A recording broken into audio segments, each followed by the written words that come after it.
यही वो खित्ता है कि जहाँ पर हजारों अंबिया इकराम अलैहिम रिज़वान तशरीफ लाए और इस खित्ते को ये फजीलत हासिल है कि इसने हजारों अंबिया की कदम बोसी और उनकी ज़ियारत फरमाई है।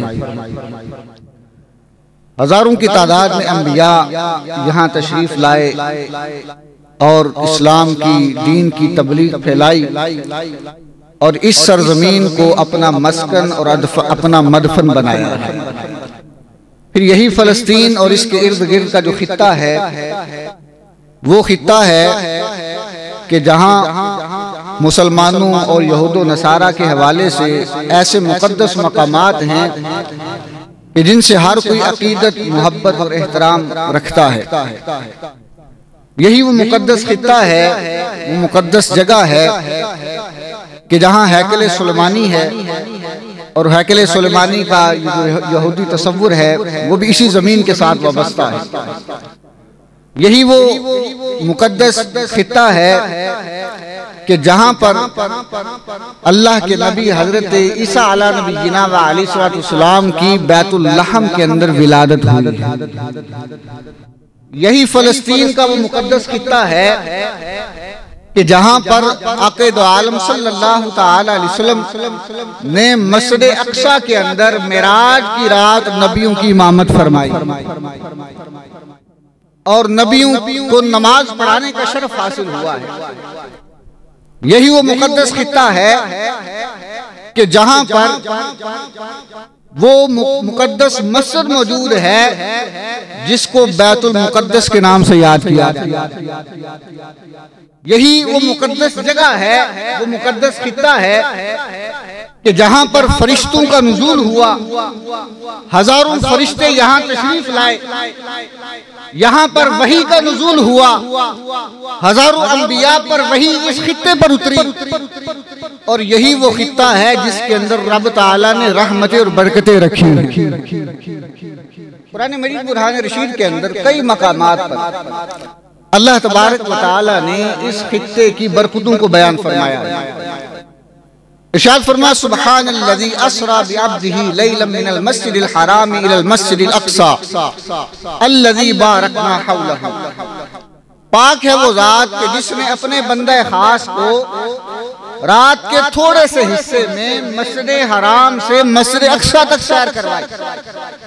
अब वो मस्जिद अक्सा कौन सी मस्जिद है? वो फ़लस्तीन के अंदर मस्जिद है। और फिर इसी मस्जिद अक्सा के इर्द गिर्द के बारे में इरशाद फरमाया अल्लज़ी बारकना हौलहू। मस्जिद अक्सा वो बरकतों वाली और अजीम मस्जिद है जिसके इर्द गिर्द रब्बे जुल जलाल ने बरकतों का नुज़ूल फरमाया, बरकतें नाज़िल फरमाई। अब ये जो फ़लस्तीन और इसका इर्द गिर्द का हिस्सा है, अल्लाह तबारक व तआला ने फरमाया इस जगह पर हमने अपनी बरकतों का नुज़ूल फरमाया।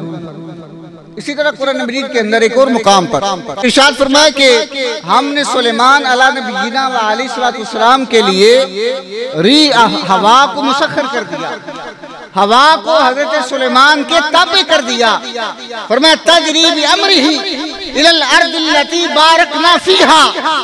अब वो हवा हजरत सुलेमान के हुक्म से उस सरजमीन की तरफ चलती है जहां हमने बरकतों का नुज़ूल फरमाया।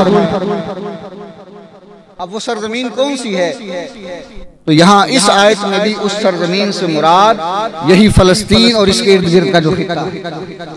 इस आयत मुबारका में इरशाद फरमाया बारकना फीहा, हमने इस खित्ते के अंदर अपनी बरकतों का नुज़ूल फरमाया। फिर इसी तरह कुरान मजीद के अंदर एक और मुकाम पर अल्लाह रब्बुल इज्जत ने इरशाद फरमाया वनज्जयनाहु व लूतन इलल अर्दिल्लती बारकना फीहा लिल आलमीन। हमने हजरत इब्राहीम अलैहिस्सलाम को और लूत को उस सरजमीन की तरफ हमने निजात अता फरमाई जिस सरजमीन को हमने तमाम जहान वालों के लिए बरकत बनाया है।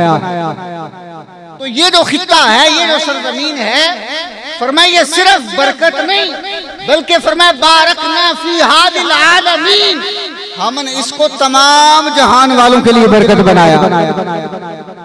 तो ये इतनी बरकतों वाला खित्ता है।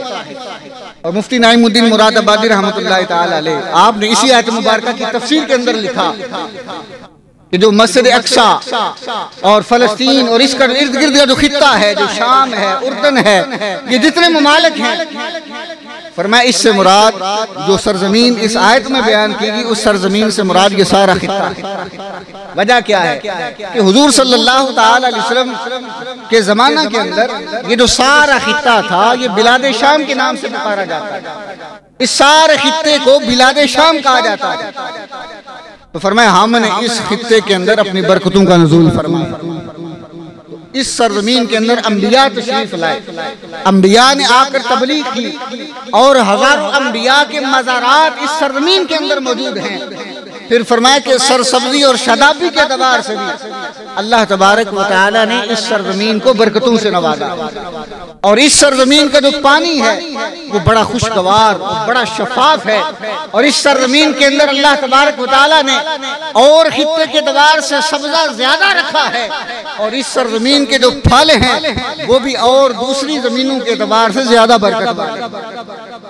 तो ये फलस्तीन और इसके इर्द गिर्द का जो खित्ता है, अल्लाह तबारक व तआला ने ये सारी बरकतें इस खित्ते के अंदर रखी।